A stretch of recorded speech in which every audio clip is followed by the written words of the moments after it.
Assalamualaikum warahmatullahi wabarakatuh. Pada kesempatan kali ini, Islam Fisabilillah akan membahas kisah Aminah sendirian di kota Mekah saat pasukan Abraha akan hancurkan Ka'bah. Tanpa berlama-lama kita langsung saja ke kisahnya. Pada saat Sayyidah Aminah hamil, orang-orang mengungsi ke gunung-gunung untuk menghindari pasukan Abraha yang ingin menghancurkan Ka'bah. Abdul Muthalib membujuk agar Aminah keluar dari rumah seperti kebanyakan wanita kaumnya pada waktu itu. Namun sang menantu itu menolak karena dia yakin Allah Ta'ala akan melindungi dirinya dan bayi yang dikandungnya.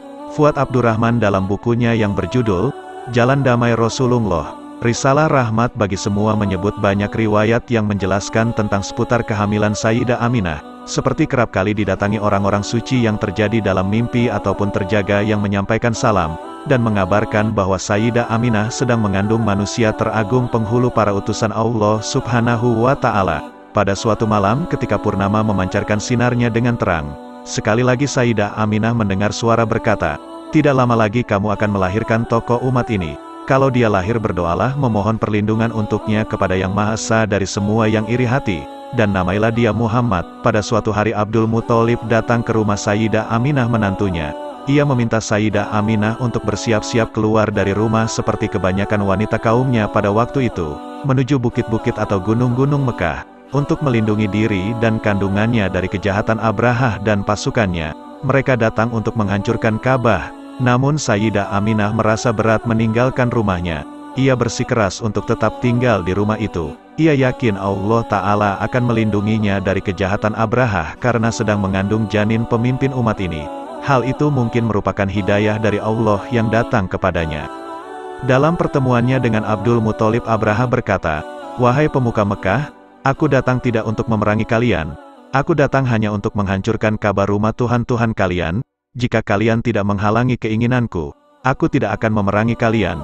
Dan jika kalian menghalangi, perang akan pecah di antara kita dan kalian tidak akan mampu melindungi rumah Tuhan kalian." Abdul Muthalib dengan kecerdasannya menjawab, "Kami tidak akan menghalangi ambisimu untuk menghancurkan Ka'bah. Kami tidak menginginkan perang Ka'bah. Ini adalah rumah Allah yang dibangun oleh Ibrahim kekasih Allah. Kami akan menyerahkan urusan Ka'bah di antara engkau dan Allah. Jika Tuhan Ibrahim menghendaki, dia akan menjaganya dan mencegah ambisimu. Sesungguhnya rumah ini memiliki Tuhan yang akan melindunginya darimu." Selanjutnya Abdul Muthalib meminta 200 ekor unta miliknya yang sebelumnya dirampas oleh Abraha. Abraha heran seraya bertanya, "Mengapa engkau memintaku untuk mengembalikan 200 unta milikmu dan tidak membela rumah Tuhan kalian?" Dengan percaya diri Abdul Muthalib berkata, "Karena aku adalah pemilik unta-unta itu. Sedangkan Ka'bah itu ada Tuhannya sendiri yang akan menjaganya." Penduduk Mekah telah bersiap mengungsi ke celah-celah bukit dan gunung-gunung tinggi untuk menghindari kejahatan Abraha dan pasukannya. Abdul Muthalib berjalan menuju Ka'bah. Ia lalu memegang gantungan di pintu Ka'bah, berdoa dengan keras dan diikuti orang-orang. "Wahai Tuhan, aku tidak mengharap bantuan kepada selain Engkau. Wahai Tuhan, cegahlah mereka dari rumahmu. Sesungguhnya musuh rumah ini adalah musuhmu. Maka celakalah mereka yang akan menghancurkan tempat tinggalmu.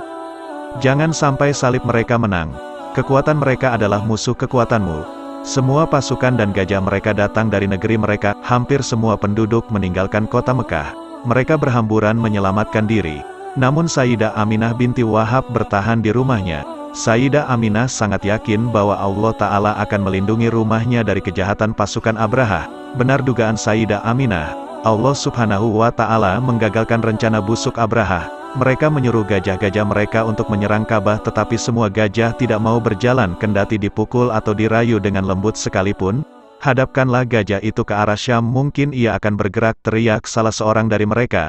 Baru sedikit saja mereka menghadapkan gajah itu ke arah Syam, tiba-tiba gajah sudah bergerak dengan cepat. Mereka lalu menghadapkan kembali gajah itu ke arah Ka'bah. Tetapi lagi-lagi gajah diam begitu berulang-ulang.